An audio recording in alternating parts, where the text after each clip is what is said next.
আমাদের এই মনুষ্য জীবনে আমরা একে অন্যের জন্য আত্মত্যাগ এবং সহানুভূতি দেখানোই হলো মানবিকতার লক্ষণ।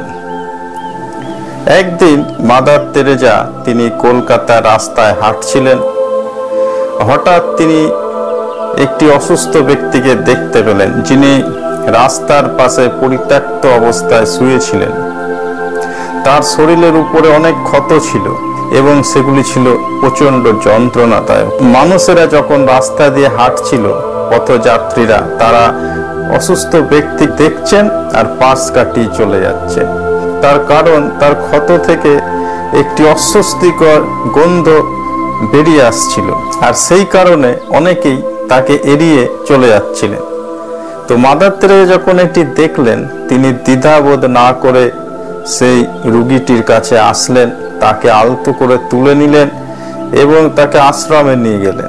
আশ্রমে নিয়ে যাওয়ার পর তার ক্ষতগুলো পরিষ্কার করলেন, তাকে খাওয়ালেন, তাকে মর্যাদার সঙ্গে অত্যন্ত স্নেহ যত্ন করলেন। যে ব্যক্তিটি সমাজের দ্বারা প্রত্যাখ্যাত হয়েছিল, তার শেষ মুহূর্তে তাকে দয়া এবং সহানুভূতি তিনি দেখালেন। যখন তিনি তার যত্ন নিচ্ছিলেন, একজন মাদার তেরেজাকে জিজ্ঞাসা করলেন যে, মাদার, এই রোগীটি তো কিছুক্ষণ পরেই মারা যাবেন, কি দরকার ছিল এত সেবা যত্ন করার? আপনি এত কষ্ট করছেন কেন? তখন মাদার তেরেজা তাকে বললেন, আমি প্রত্যেকটি মানুষের মধ্যে ঈশ্বরকে দেখি। যখন আমি কুষ্ঠরোগীর ক্ষত ধুয়ে দিই, তখন আমি অনুভব করি যে স্বয়ং ঈশ্বরের সেবা করছি। এটা কি সুন্দর অভিজ্ঞতা নয়? তারপর সেই লোকটি কিছুক্ষণ পরে শান্তিপূর্ণভাবে মারা গেলেন। তিনি পেলেন ভালোবাসা এবং স্নেহ যত্ন, মায়ের স্নেহ মমতা সেই লোকটি পেলেন এবং শেষে তিনি মারা গেলেন। এটি হচ্ছে মানবিকতার লক্ষণ। আমরা আমাদের এই পৃথিবীতে যে কদিন বেঁচে থাকব, আমরা সবসময় চেষ্টা করব একে অন্যের সেবা করতে, শত্রুদের ক্ষমা করতে এবং ভ্রাতৃত্ব মনোভাব নিয়ে সকলে একসঙ্গে বসবাস করতে। তার কারণ এই পৃথিবী তো ক্ষণিকের। এইরকম আরেকটি গল্পের কথা আমার মনে পড়ছে। একদিন আলেকজান্ডার তিনি তার সৈন্য নিয়ে অভিযান করছেন। সেই সৈন্য অভিযান করতে করতে এক সময় তিনি একটি মরুভূমির মধ্যে চলে আসলেন, আর সেই মরুভূমিতে জলের সংকট দেখা দিল। সৈনিকরা তো জল তৃষ্ণায় তাদের প্রাণ ছটফট করছে, সকলেই খুব তৃষ্ণার্ত।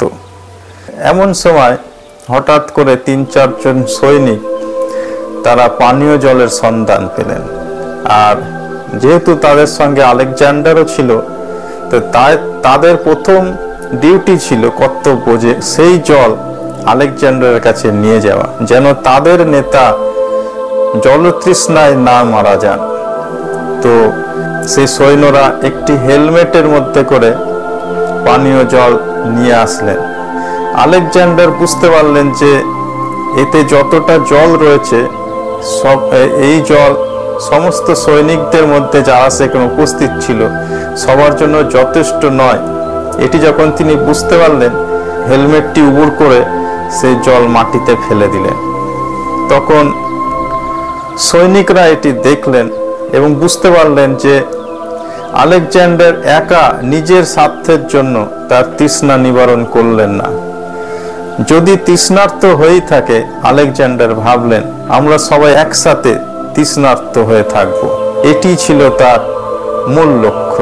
সৈনিকদের জন্য তিনি তৃষ্ণার্ত নিবারণ করলেন না, তিনি জল পান করলেন না।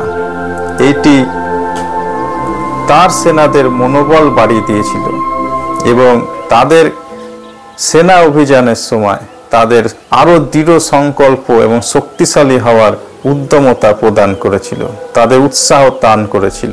একটি মজার ঘটনা আমার মনে পড়ছে। একদিন মহাত্মা গান্ধী তিনি একটি ট্রেনে ভ্রমণ করছিলেন। তিনি প্রায় অহিংসা এবং সামাজিক সংস্কারের প্রচার করতেন। তো এক সময় তিনি ট্রেনে উঠলেন, আর ট্রেনে ওঠার সময় মহাত্মা গান্ধীর একটা স্যান্ডেল পিছলিয়ে পড়ে ট্রাকের নিচে চলে গেল ইতিমধ্যে ট্রেন চালু হয়ে গেল। গান্ধীজি সেটি চেষ্টা করেও তার সেই স্যান্ডেলটা নিতে পারলেন না। তখন গান্ধীজি কি করলেন, বিলম্ব না করে অন্য স্যান্ডেলটাও খুলে প্রথম স্যান্ডেলের কাছে তার ওই স্যান্ডেলটি ফেলে দিলেন।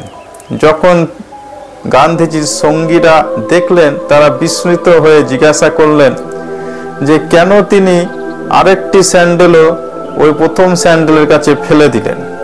তখন গান্ধীজি একটু হাসলেন এবং বললেন, যে দরিদ্র ব্যক্তি ওই প্রথম স্যান্ডেলটি খুঁজে পাবে, সে এর আরেকটি জোড়াও পাবে, তাহলে সে এই স্যান্ডেলটি ব্যবহার করতে পারবে।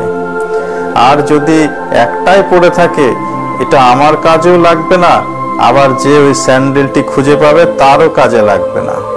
সেই জন্য আমি এই দ্বিতীয় স্যান্ডেলটাও ফেলে দিলাম। এইগুলি হলো আধ্যাত্মিকতার একটি প্রমাণ। এটি সহজে সব মানুষ পায় না। ঈশ্বরের বরদান, ঈশ্বরের মতো সৎ মনোভাব, সৎ পথে চলার এইটিও হলো একটি শক্তি এবং ঈশ্বরের একটি দান। একদিন রামকৃষ্ণ তার শিষ্যদের সঙ্গে একটি বাগানে হাঁটছিলেন। হাঁটতে হাঁটতে হঠাৎ তারা দেখলেন একটা কাচের টুকরো, ভাঙা কাচের টুকরো রাস্তায় পড়ে আছে। তো রামকৃষ্ণ শিষ্যদের বললেন, তোমরা কি দেখছো? বলছে, একটা কাচের টুকরো দেখছি। তো রামকৃষ্ণ শিষ্যদের জিজ্ঞাসা করলেন, মনে করো যদি আমি এই কাচের টুকরোটি সূর্যের কাছাকাছি রেখে দিই, তাহলে কি হবে? তখন সবাই বলল, এটি আলো প্রতিফলিত করতে শুরু করবে, আরো উজ্জ্বল হয়ে উঠবে। তখন রামকৃষ্ণ বললেন, যেমন এই ভাঙা অপ্রয়োজনীয় কাচের টুকরো সূর্যের আলোর কাছে আসলে উজ্জ্বল হয়ে ওঠে এবং প্রতিফলিত করে, তেমনি একজন ব্যক্তি যতই অপ্রয়োজনীয় বা ছোট মনের হোক না কেন, ঈশ্বরের কাছাকাছি যখন সে থাকবে, সে যখন আধ্যাত্মিক জ্ঞান পাবে, তখন সেই কাচের টুকরোর মতো আরো উজ্জ্বল হয়ে উঠবে। প্রিয় দর্শক, আজকে কতগুলি মোরাল স্টোরির মাধ্যমে আমি আপনাদের কিছু নীতি শিক্ষা দেওয়ার চেষ্টা করলাম, যেগুলি আমাদের জীবনের জন্য খুবই জরুরি। আসুন আমরা ভ্রাতৃত্ব এবং স্নেহ ভালোবাসার মনোভাব নিয়ে একে অন্যের সঙ্গে সুষ্ঠুভাবে সমাজে বেঁচে থাকি, আমাদের প্রতিবেশীকে ভালোবাসি। সকলে ভালো থাকুন এবং সুস্থ থাকুন।